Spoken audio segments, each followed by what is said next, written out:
Hi everyone, I hope everyone is doing well. Big up to Spurs Mandem. We're in December. Christmas is around the corner. Get your presents early. It's been a tricky start to December for us, Spurs fans. Two ties already. I wanted to take a look at those two draws and a preview to the North London Derby. And I wanted to point out again that my opinion might be controversial because I'm a big fan of Mourinho. So, first off, with the Chelsea game, 0-0. I predicted a draw. I'm not proud of calling that a draw, but I am proud of the boys. Um, I think both teams were happy with the draw. Neither team wanted to take too many risks. Yes, you can argue Chelsea had more shots, more possession, but if we look at the clear chances and the way we played too, we were dangerous as well. And we can say that it was a fair result for both teams. Chelsea seemed that they were more worried about stopping us than winning the game. That says a lot, and keeping a clean sheet at Stamford Bridge is never easy. They score a lot of goals, as we see. I think it was a good game to watch. I think that nil-nils can be as entertaining as a 4-4 game. I, it's not all about the goals. Yes, goals make it better, but nil-nils can be good to watch because you look at the individual battles, you look at the midfield battle.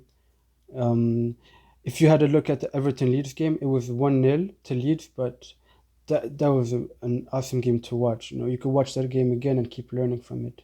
So I think that even if it's a 0-0, we could still be entertained and learn a lot from games like this.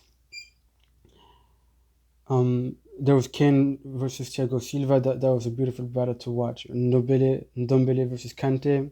Sissoko against Werner. Sissoko was my man of the match. The way he handled Werner and his movement and how he understood the plan that Mourinho gave him, I think that was good. He's showing some consistency too, and I'm surprised he's getting as much playing time in important games as he is. I don't know if you heard, but Roy Keane made some comments this week after the Chelsea game. He really pisses me off. I think he makes some outrageous comments. After the Chelsea game, I think he was out of line.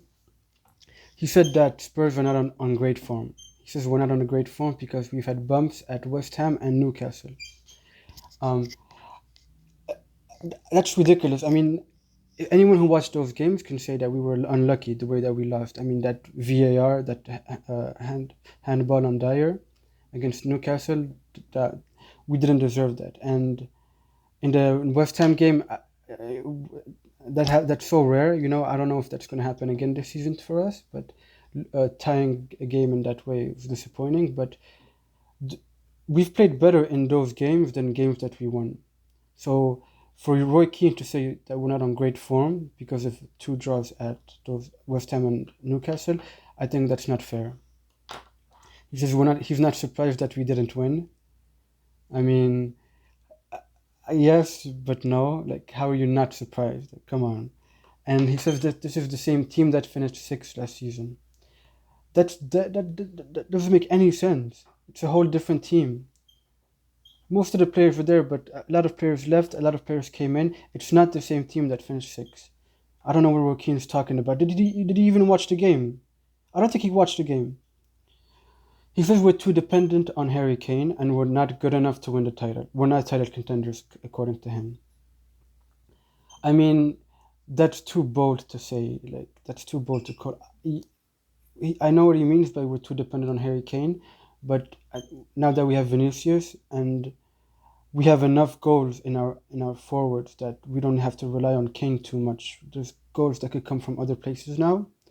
And for him to call, I'm not saying we're title contenders, but he was so confident in the way that he said that. I mean, I just think that Roy Keane is ignorant. He has no tactical awareness. I think he's a passion merchant. He belongs in rugby. I think that anyone who takes him seriously should take a look at himself in the mirror.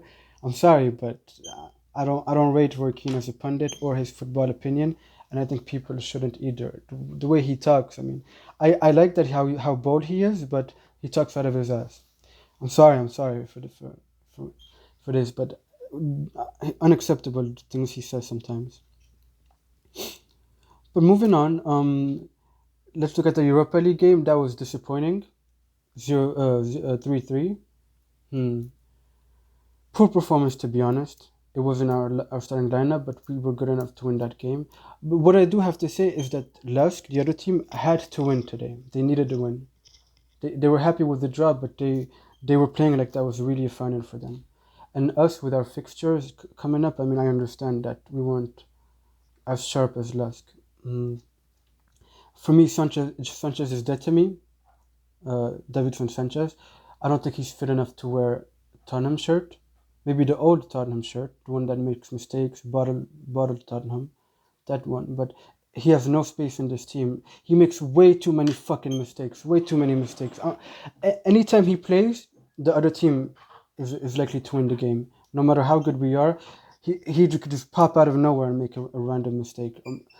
Nah, he's dead to me. I don't want him. I don't want to see him playing again. I'm sorry. Matt Doherty, not good enough. Not good enough. You know, we expected more. Um, he's been getting playing time, and we haven't just seen it. We'll give him more time, but I understand that Serge Aurier is our uh, first choice. That's fair. Doherty needs to do more. A positive that I have from this game is that we saw Giovanni Lo Celso and Tanguy Ndombele on the pitch at the same time.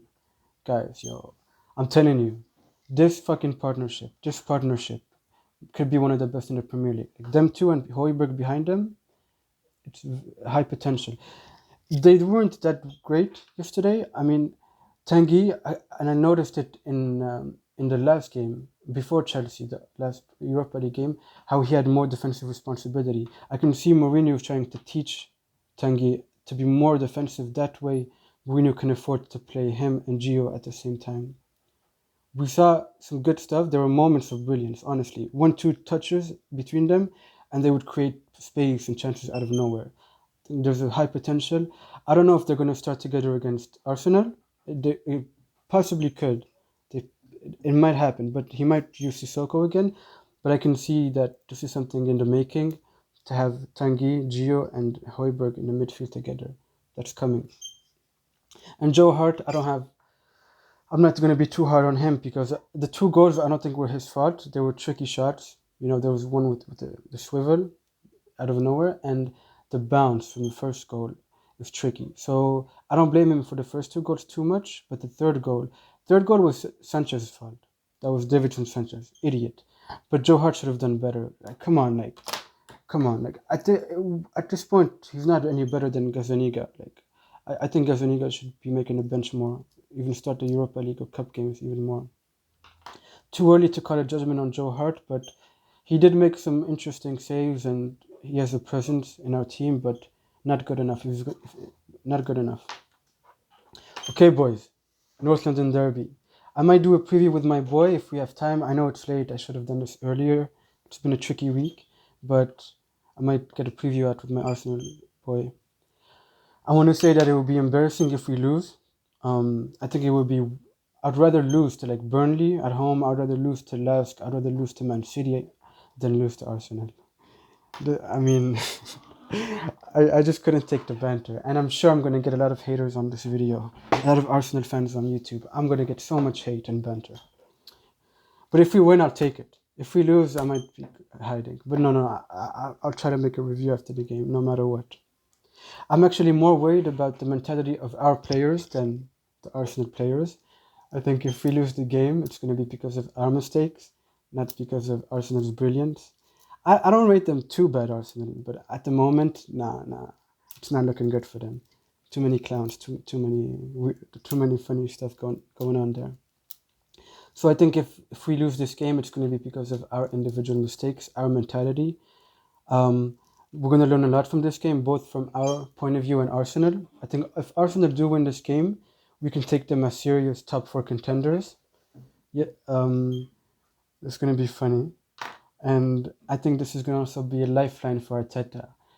Arsenal fans, no matter how angry they've been lately with Arteta, if they get a win today, they're going to give him some time. It's going to mean so much to them if they win this game. For us, I think that this game will show our mentality, like really, if we're still the same old Arsenal, or if we're actually taking leaps forward, if we're making actual strides. We're going to see who's good enough, who isn't good enough in our team. It's going to be... I do want to see like Dele Alli on the bench, at least. I don't know how many risks Mourinho might take in this game. Probably not a lot, but I do know that he's going to go for the win. Arsenal are going to go for the win. It's going to be a good game for neutrals. But tactically, I know that Mourinho is going to take a risk, but I don't know where. I don't know what part of the field. Maybe see Bale and Kane up front. Maybe Vinicius and Kane.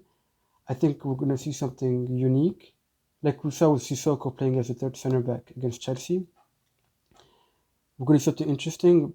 But I do want to see, hopefully, Tanguy and Gio play together at the same time. My prediction is a win.